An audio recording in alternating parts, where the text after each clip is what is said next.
Saraswati Kaveri Jivana Karana Mula Tattvam Nadirashtrasya Maha Amritam Bharatam. E até mesmo as esculturas dos nossos templos retratam muitos tipos de seres, como Ganas e Yakshas. São esses os mesmos seres que estão visitando o Manasarovar? As duas únicas culturas que documentaram isso até certo ponto são a cultura indiana tem documentado isso extensamente.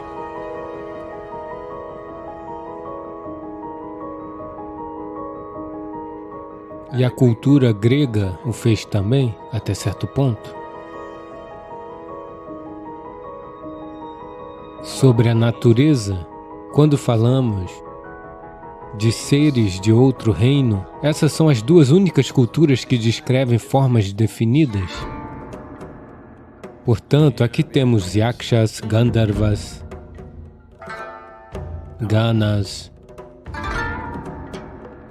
Kinnaras, Apsaras, Kritikas e existem muitos como esses. Acho que temos seres bem reconhecidos de outros reinos, pelo menos mais de 11, 12 variedades deles.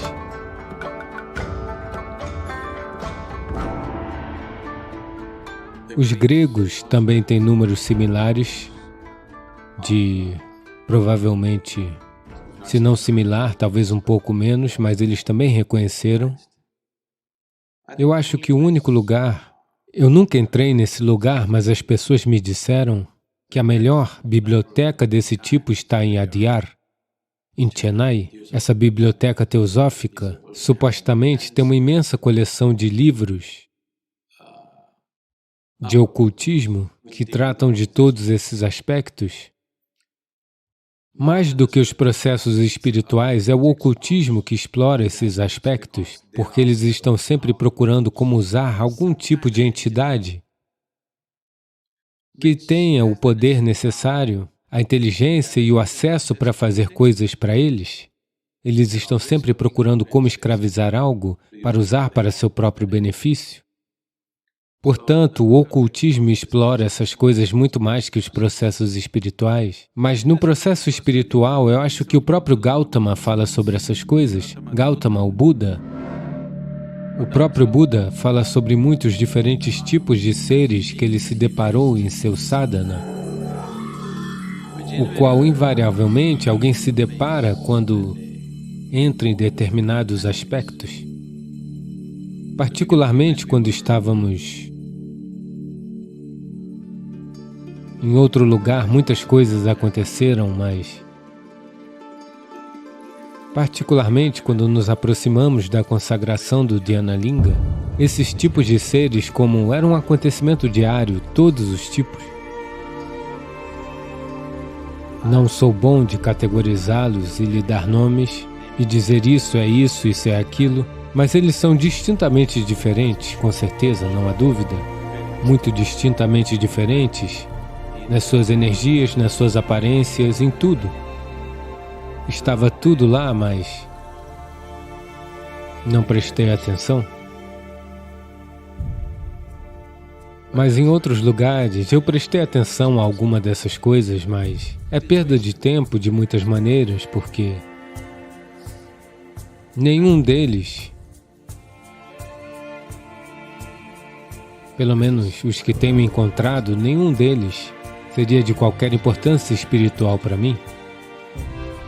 Portanto, se prestei um pouco de atenção neles, no momento que percebi que não era isso, retirei minha atenção dessas coisas, porque eles nunca tiveram qualquer implicação espiritual, eram apenas de implicação existencial. Se você quer explorar a existência, sim, mas se você quer conhecer eles não têm utilidade porque eles são apenas uma forma diferente, tão ignorantes quanto você. Talvez com tipos diferentes de capacidades que parecem incríveis para você, mas tenho certeza que suas capacidades parecem incríveis para eles. Caso contrário, eles não estariam visitando, não é? Tanto como eles parecem incríveis para você, você deve parecer incrível para eles, é por isso que eles estão visitando. Hoje em dia eu não tenho esse luxo. Naquela época, não havia paredes na casa. E pela manhã, sempre entre 5h45 e 6 horas, quando o sol estava nascendo, eu sempre vinha e sentava no corredor de fora. E o templo não existia ainda, eu estava apenas construindo o templo na minha mente. Todo dia eu sentava lá e olhava naquela direção onde ele seria construído. Eu estava apenas, porque eu não tinha o dinheiro, não tinha o material, eu só o via na minha mente. Naquela época, sabe, aquelas criaturas ficavam por perto por um bom tempo.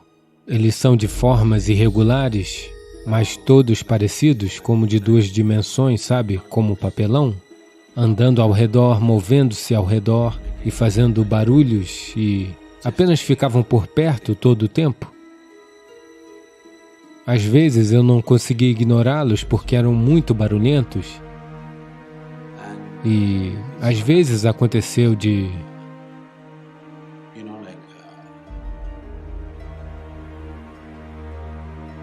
outras pessoas na casa ouvirem as vozes e ruídos como se eu estivesse falando com alguém, e elas saíam e viam que eu não estava falando com ninguém.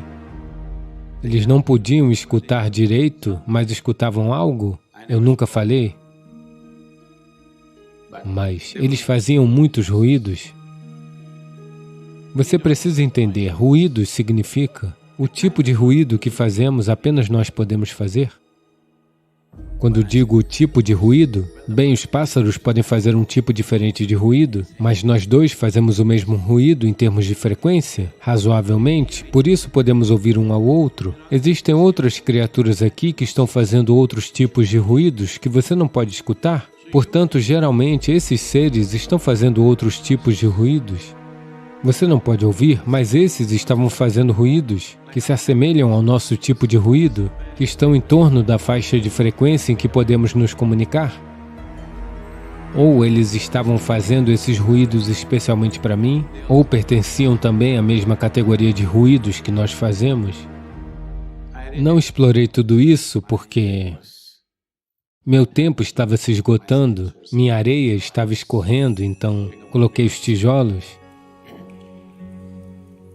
Sentei ali e coloquei os tijolos porque meu alicerce estava afundando muito rapidamente.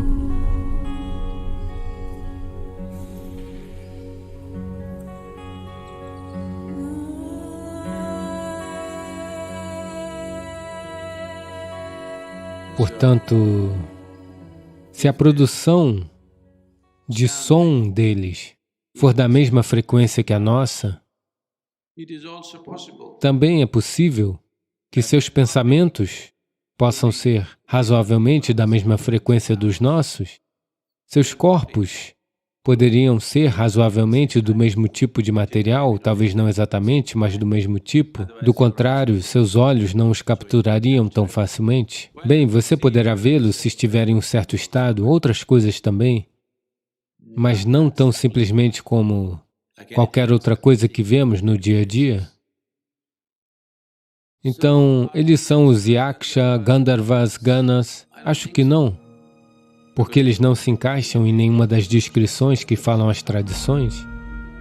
Eles descrevem os Gandharvas como as mais belas formas humanas.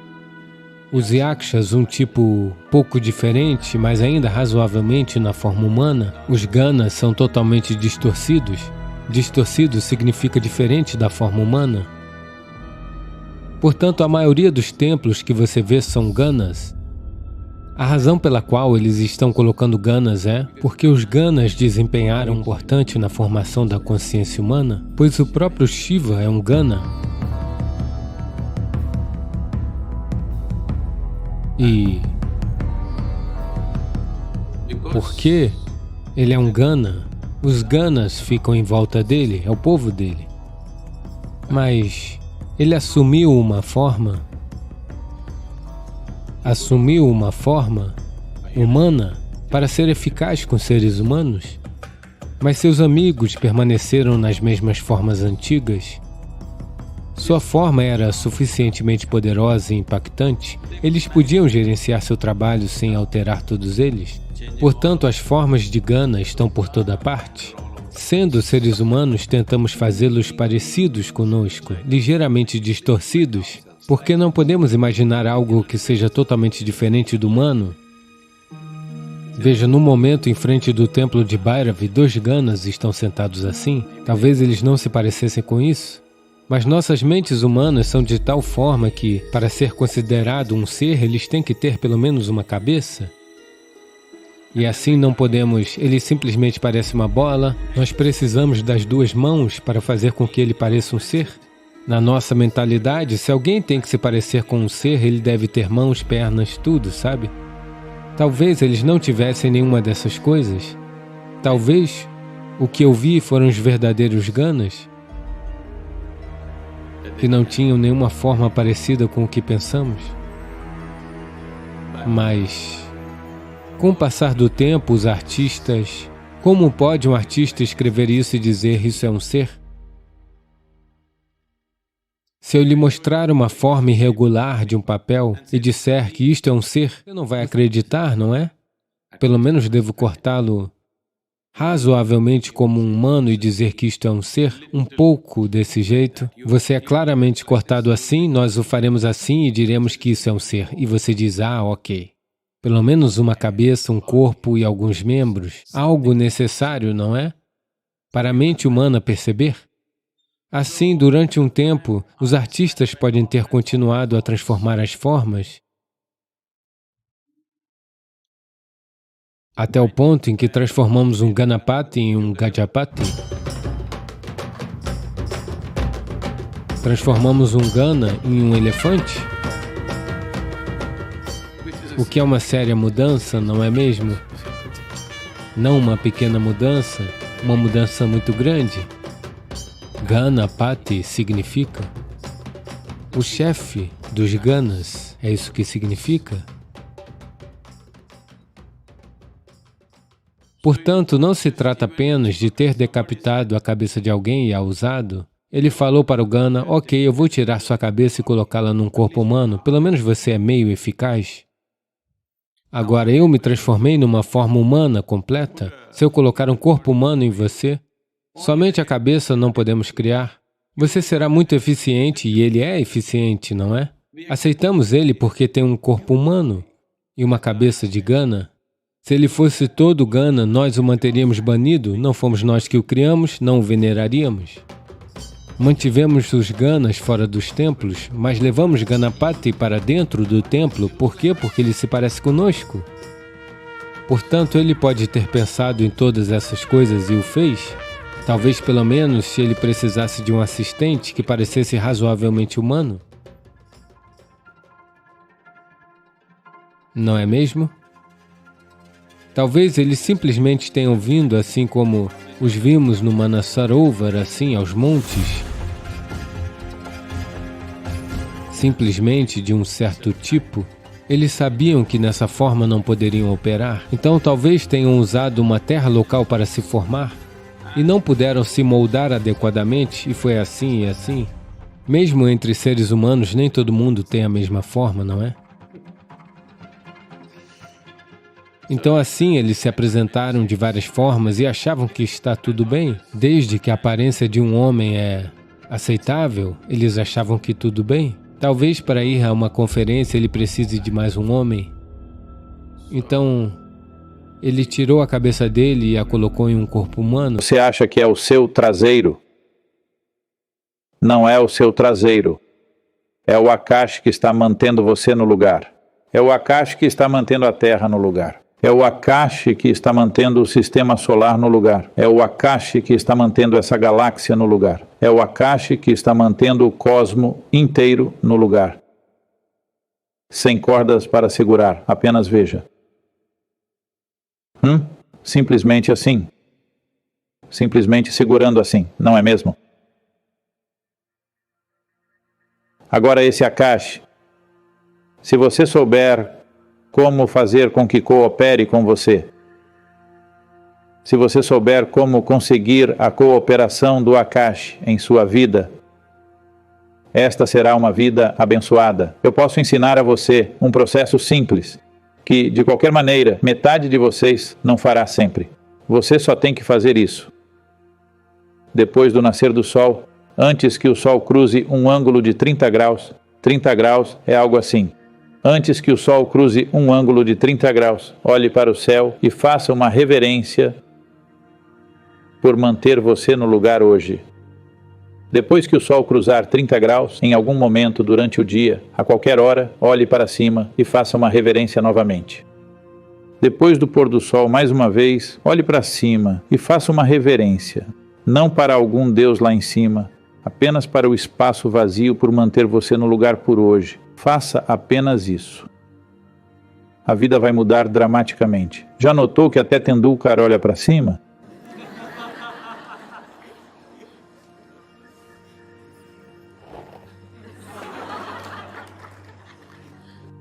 E você notou, não é só ele.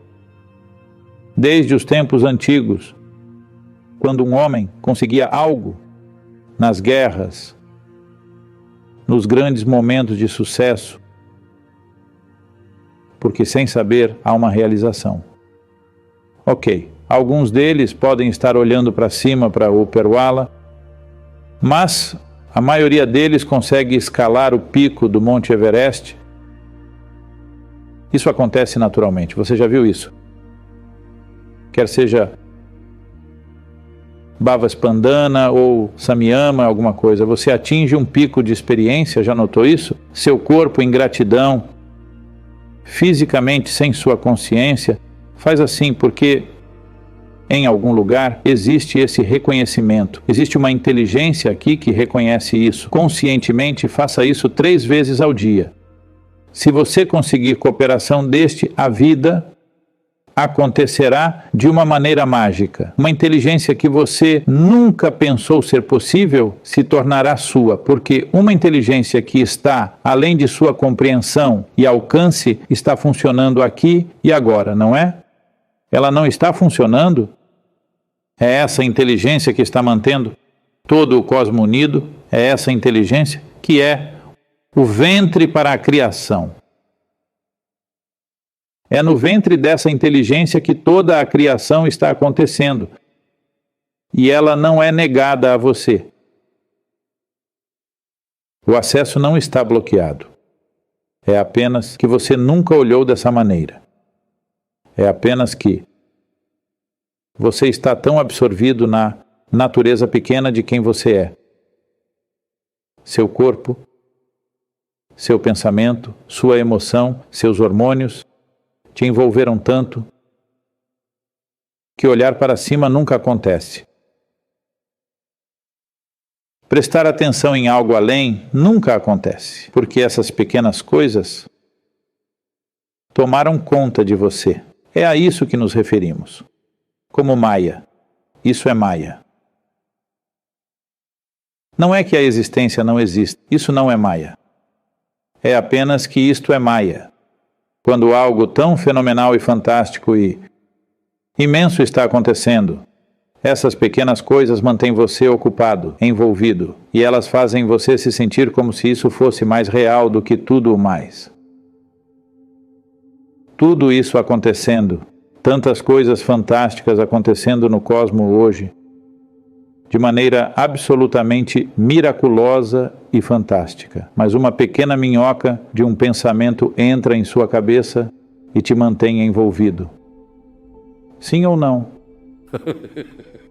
Isso é Maya, você entende?